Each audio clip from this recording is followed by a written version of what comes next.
오늘은 약속을 이루시는 하나님이라는 제목으로 말씀을 함께 나누겠습니다. 우리는 어제 말씀을 통해서 아브라함이 전쟁의 승리 가운데에서도 자기의 소유권을 주장하지 않고 철저히 하나님의 도우심을 인정하고 감사하는 것을 보았습니다.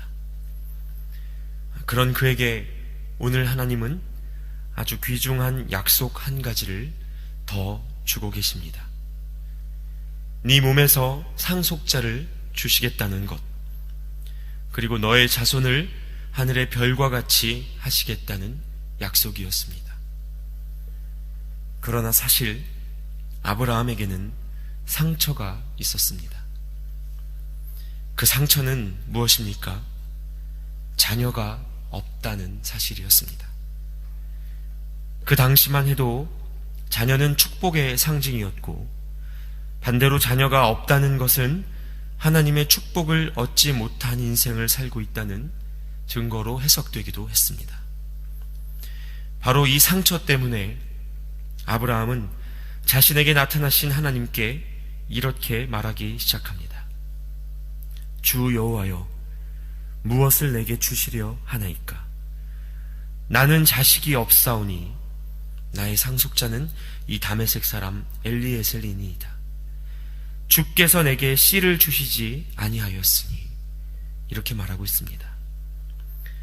아브라함이 두 번이나 말했습니다. 하나님, 나는 자식이 없사오니 주께서 내게 씨를 주시지 않아서.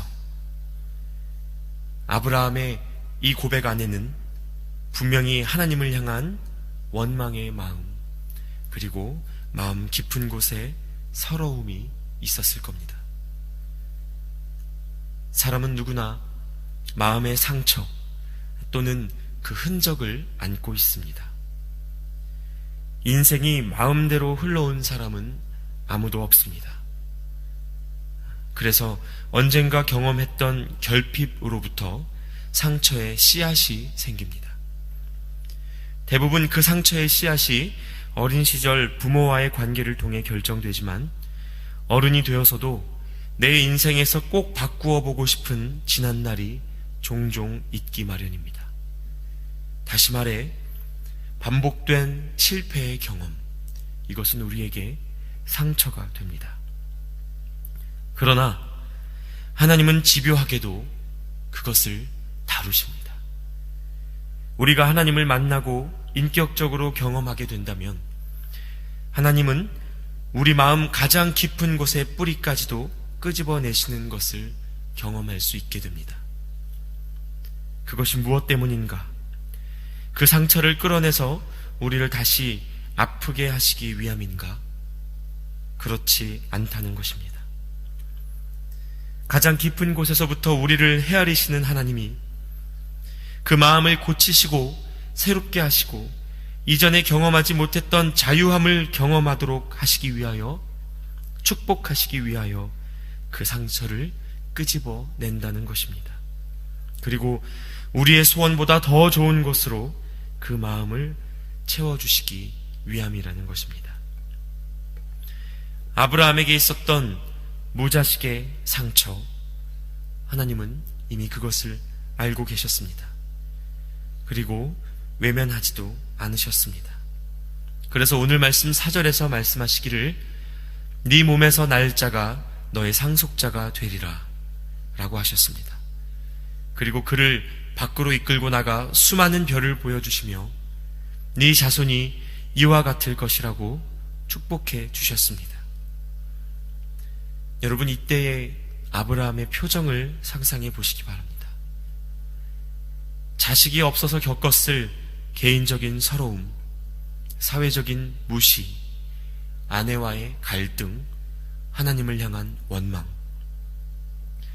내가 그토록 원했는데 허락되지 않았던 지난날에 대한 아픔. 오늘 말씀은 하나님이 이것을 만지시는 순간을 담고 있습니다.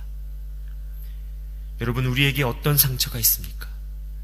우리에게 어떤 실패의 경험이 있습니까? 하나님이 오늘의 말씀을 통하여 여러분의 그 마음 깊은 곳을 만지시는 것을 경험하시기 바랍니다. 하나님이 내 마음 가장 깊은 곳에 그 아픔을 만지실 때 우리 중 어느 누구도 맨 얼굴로 앉아 있을 수 없습니다. 그것을 직면하는 것조차 힘들고 아픈데 그것을 하나님이 만지시고 고치시고 새롭게 하신다고 말씀하실 때 아브라함에게 얼마나 많은 눈물이 터져 나왔겠습니까? 그런데 6절 말씀에 보면 아브라함은 이 하나님의 약속을 믿었습니다. 여러분, 여러분의 삶과 마음을 다루시고 새로운 역사를 허락하시는 하나님을 반드시 경험하시기 바랍니다. 그리고 그때 주시는 새 약속을 믿으실 수 있기를 바랍니다. 그러나 역시 이 믿음은 세상의 눈으로는 도무지 이해되지 않을 것이 분명합니다. 이 믿음은 사실 말이 안 되는 믿음입니다. 하나님의 말씀은 그렇다 치고 잠시 그 아브라함이 처해 있던 상황을 객관적이고 논리적으로 한번 분석해 보겠습니다. 아브라함은 나이가 이미 75세가 넘은 상태였습니다. 그리고 아내는 태가 다친 상태였습니다. 즉 아이 낳을 수 없는 몸이 된 상태였습니다. 자궁이 없는 것과 다름이 없었습니다. 지금처럼 의술이 발달하여 인공수정이 가능한 때도 아니고 갑자기 몸이 건강해져서 임신 확률을 높여주는 약이 있던 시대도 아니었습니다. 도무지 무슨 수로 하나님의 말씀을 이해하라는 말인가? 아무리 이해해 보려 해도 상식적으로 이해할 수 있는 말씀이 아니었습니다. 그러나 여러분, 조금 황당한 질문일지 모르겠지만 한 가지 질문을 여쭙겠습니다. 그렇게 꼭 이해해야 하겠습니까? 우리가 굳이 알아야 하겠습니까? 다시 말해, 하나님이 그분의 일을 우리에게 아주 빈틈없이 다 이해할 수 있을 만큼 자세히 설명해 주셔야 하는 이유가 특별히 있습니까? 아니, 말씀해 주시면 정말 우리가 이해할 수는 있겠습니까? 하나님은 종종 이렇게 우리의 상식을 벗어나는 말도 안 되는 이야기를 하실 때가 있습니다. 그때마다 사람들은 이해하고 싶어하고 납득하길 바라고 누군가 설명해 주기를 원합니다. 하지만 그렇게 하실지 그렇게 하시지 않으실지는 하나님의 결정하심에 달려있을 뿐입니다. 오히려 정말 모든 일을 우리의 상식에 맞게 우리의 생각 수준대로만 일하는 신이 있다면 우리는 오히려 그를 신으로 인정하지 못하게 되지 않겠습니까? 더군다나 각자가 신이 되기 원하는 죄인들의 세상 속에서 모두를 이해시키는 것은 하나님이 하실 일이 아닙니다. 주님은 이미 성경을 통하여 진리를 주셨습니다. 그러나 받는 마음에 따라 누군가에는 이 성경이 생명이요, 누군가에게는 한 권의 소설에 불과합니다.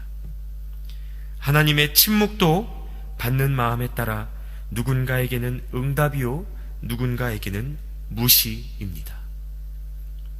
그러므로 여러분 기억하시기 바랍니다.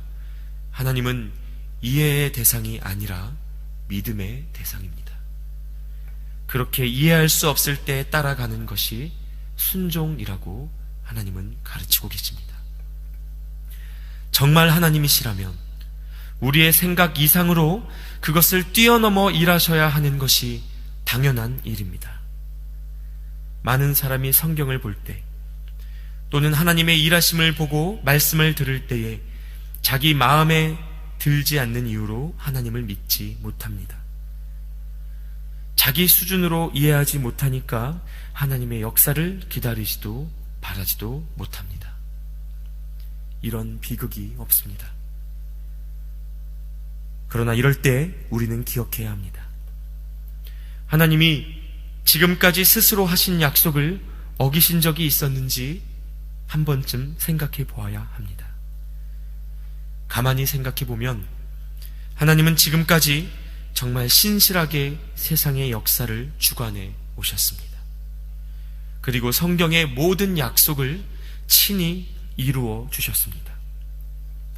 때로 그 길과 방법이 우리의 생각과 다를지라도 하나님은 한 번도 그분의 일을 쉰 적이 없으십니다.